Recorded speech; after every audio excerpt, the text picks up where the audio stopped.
This is Covering the Spread, part of the FanDuel Podcast Network.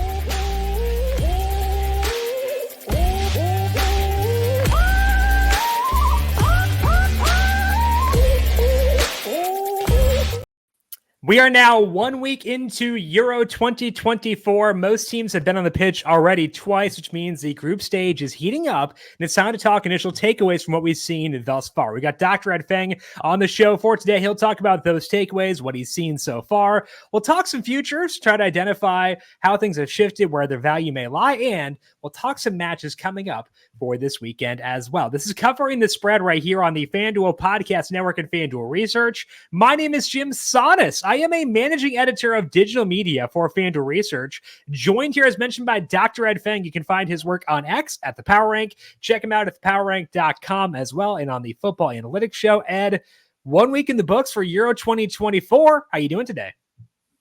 I'm doing fantastic. I wish I would have been able to catch a couple more games over the past week, but it's been busy with travel. Really looking forward to getting just sitting and doing nothing but watching games next week on vacation, which should be a lot of fun. And I think it's been a pretty good tournament. Lots to talk about, and I'm excited to do it.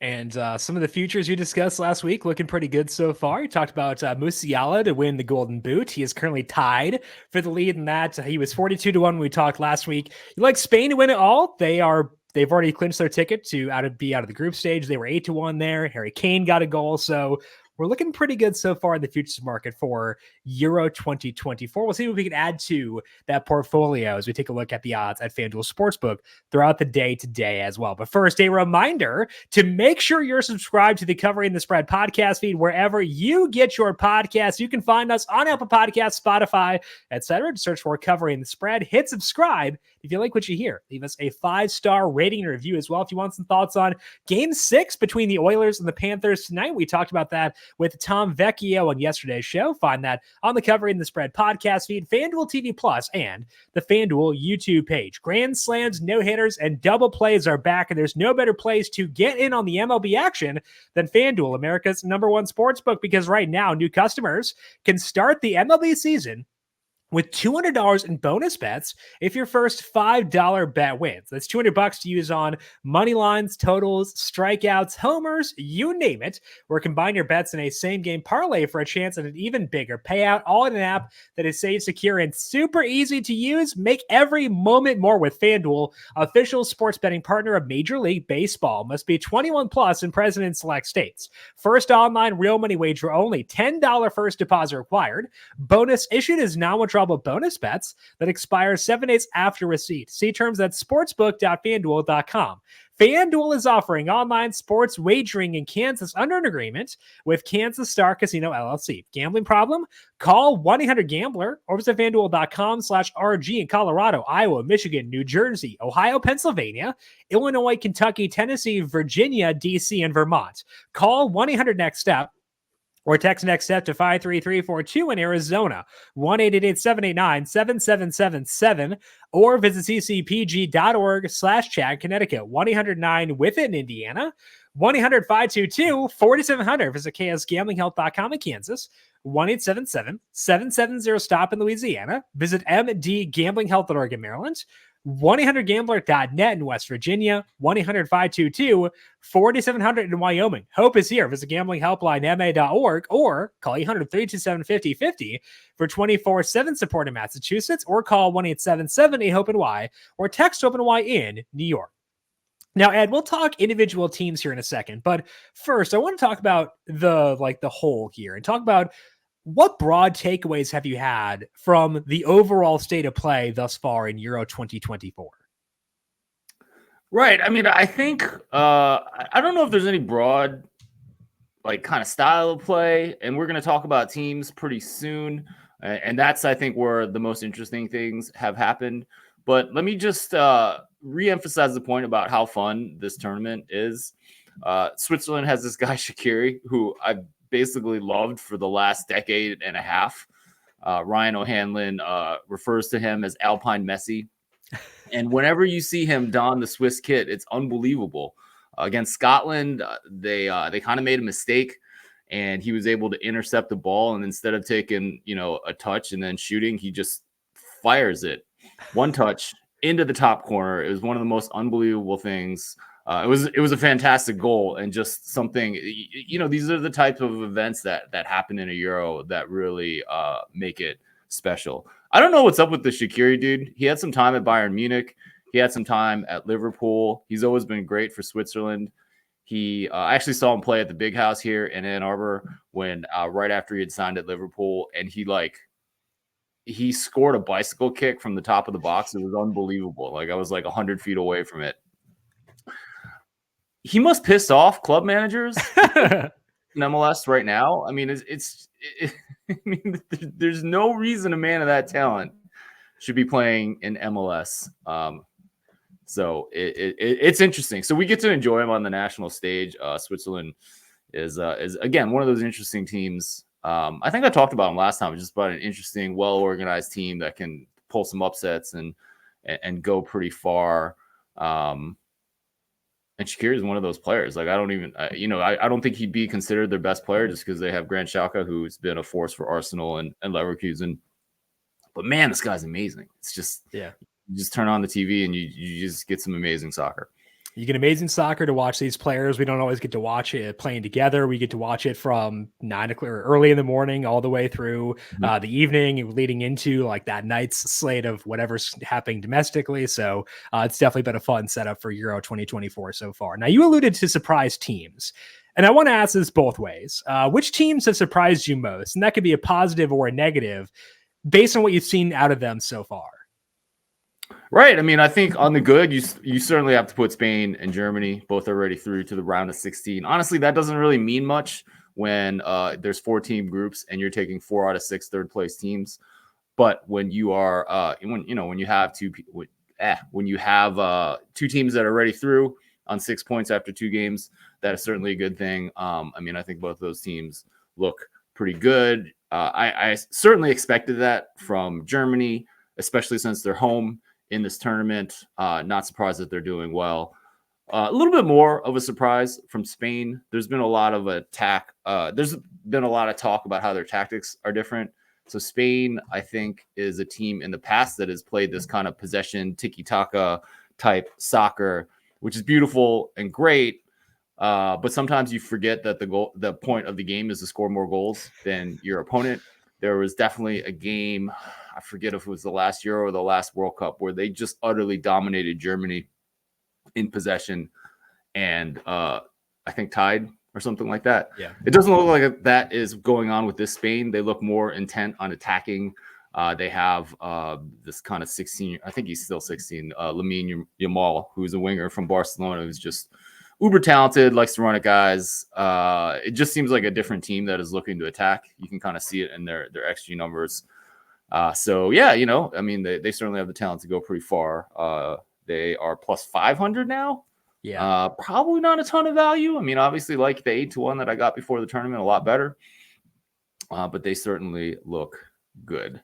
And on the other hand, I mean, you gotta put England in the category of massive disappointment so far. Just haven't looked good. I think it's always pretty easy to kind of tell a story about why teams have been massively disappointing through 2 games. It's only 2 games. But one thing that I was reading that I think was interesting before the tournament was this idea of fatigue for England. A lot of their players play in the Premier League, and the Premier League, like, they don't really have a winter break like the other leagues do. They kind of play straight through, and I think there's good reasons for that. I think, there's just Premier League games straight through December, which kind of satisfies the television audience. I don't know. Maybe that's playing a role now. I think this England team is significantly better than all previous generations that I've run numbers on. I think players like Harry Kane and Jude Bellingham have lifted the squad to, I mean, they're as good as any team in Europe. But I do wonder what's going on with that fatigue issue. And then your other star, Jude Bellingham, plays at Real Madrid and had an insane extra number of games, making it all the way to the Champions League final and winning that as well. So what's going on there? Oh, and Harry Kane, man, they ran this guy into the ground. Like there was they had some I think it was during the semis of the Champions League. they actually played Kane, I think 90 minutes for 4 games over 2 weeks. Like most other teams were like, hey, you know what? We're not going to win the Bundesliga. Let's sit this guy on the weekend so he's fresh. And they ran Kane out there. So I don't know. I mean, I guess if you're a player, you want to play, but is fatigue an issue? I don't know. But I think it is potential. I think it's an interesting point to think about. Obviously, England could turn around and do pretty well. But yeah, so far, pretty big disappointment. And I think that's been a convergence. The teams you discussed were Germany and Spain. They've been bumped up. England bumped down. We've seen kind of this convergence where the futures market is a lot tighter than it was before the tournament, where France and England were the 2 favorites. Germany slightly behind, then France a full tier behind. And now you've got 5 separate teams, 6-1 or shorter. Portugal 6-1, Spain at 5, England plus 450, and then Germany and France both plus 390 at FanDuel Sportsbook. Anything stand out to you there, Ed, as far as the outright markets? I mean, I think Portugal is still good, but I mean, 6-1, not a ton of value there. I don't think the Netherlands is good enough to win this tournament. So, even at a pretty good number there, I mean, I think this market is pretty sharp right now. Again, I'm going to lament the fact that, Germany was a tier below France and England at a couple months ago where you could have gotten them at a pretty good price. That would have been a good bet, but I think this market is pretty good right now. Okay. We do have other futures up at FanDuel Sportsbook right now. So any other futures stand out to you where things stand currently? There's one future that I like. It just seems priced wrong. FanDuel has Kylian Mbappe at minus 125 to lead France in goals. That seems utterly wrong to me. I know I kind of pooped on Mbappe last week when I was talking about Harry Kane to win the Golden Boot. But I also think I mentioned that Kylian Mbappe is a player that can make you look absolutely silly for doubting him. Clearly, I mean, I think not clearly, but I think he's the best player in the world. And when he's motivated, he's great. 0 goals on this France team so far. They scored on an own goal. They actually played today at 3 p.m. So we're recording this on Friday. I mean, I bet this. I think there's value here. I mean, I think France is going to go through. They're gonna play a bunch of games. They are one of the favorites. I think Mbappe is going to get a lot of goals. Obviously, is Griezmann pretty good? Yeah, of course. Could he lead them in goals? But I think Mbappe at minus 125 to lead France in goals is a pretty fun future. And we get the added bonus of rooting for Mbappe with his mask on now, because he's wearing that fun mask as a result of his nose injury. It sounds like he won't get to wear the mask he was wearing when they were warming up, which was like a cool like French flag. But there will be some sort of mask, so you get you get like Mbappe in general, but then also the added benefit of rooting for someone wearing like a sick mask on the pitch too. So I feel like there are multiple reasons to be here beyond just the value. Absolutely.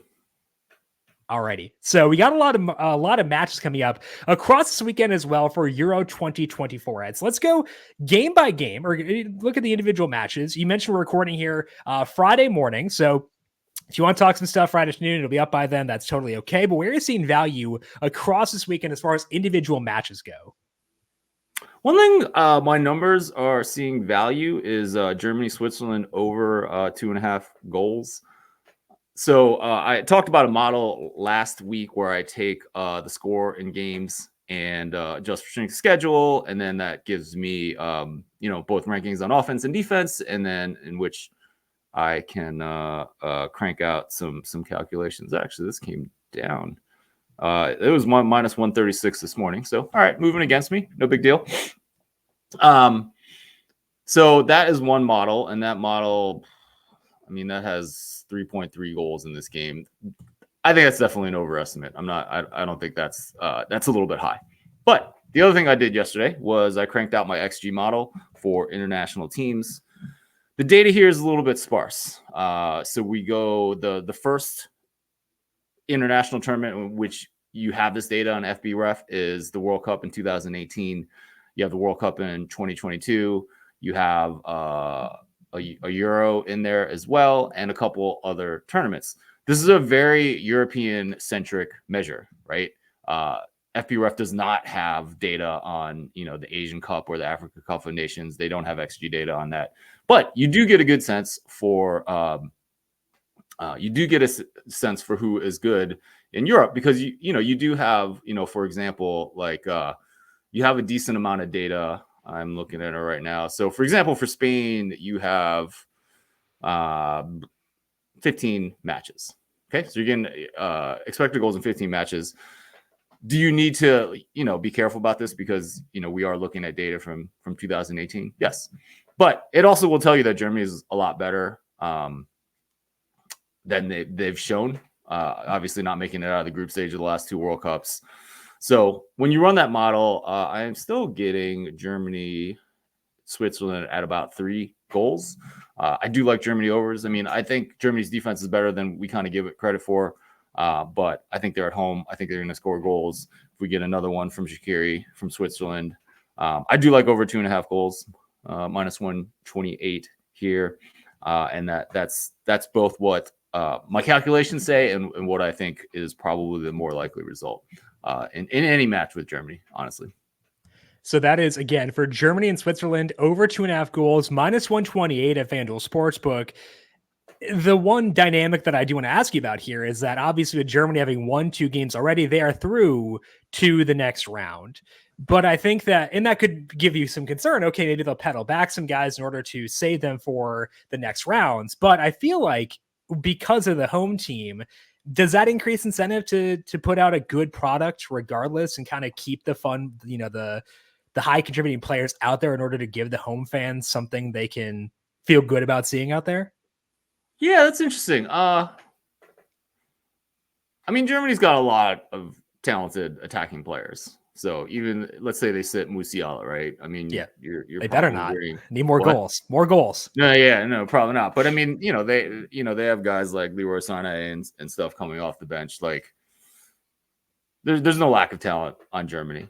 So I think from what we've seen, their XG numbers look really good. They've scored a lot of goals. I think they'll continue to do that. Okay, so that is Germany and Switzerland over 2.5 goals, minus 128 at FanDuel Sportsbook. That match is coming up on Sunday afternoon for us here in the U.S. That's all we have here for today and this week on Covering the Spread. But Ed, I want to thank you for coming on once again. Where do people find your work and what's going on for you over at the Power Rank? You can find all my work at thepowerrank.com to check it out. Just sign up for my free email newsletter. Every week, I put out 5 Nuggets Saturday, which is my curated list of tips and analytics. If you're looking for action on any given weekend, check that service out. And that's actually about it for now. Just check me out at thepowerrank.com. All right, find Ed at thepowerrank.com. You can find him on X as well at thepowerrank. I am on X at Jim Sonis. You can find FanDuel Research on X at FanDuel Research. Want to thank you all for tuning in for today. Good luck to you with your bets across Euro 2024. Have a fantastic weekend. We'll talk to you once again next week. This has been Covering the Spread right here on the FanDuel Podcast Network.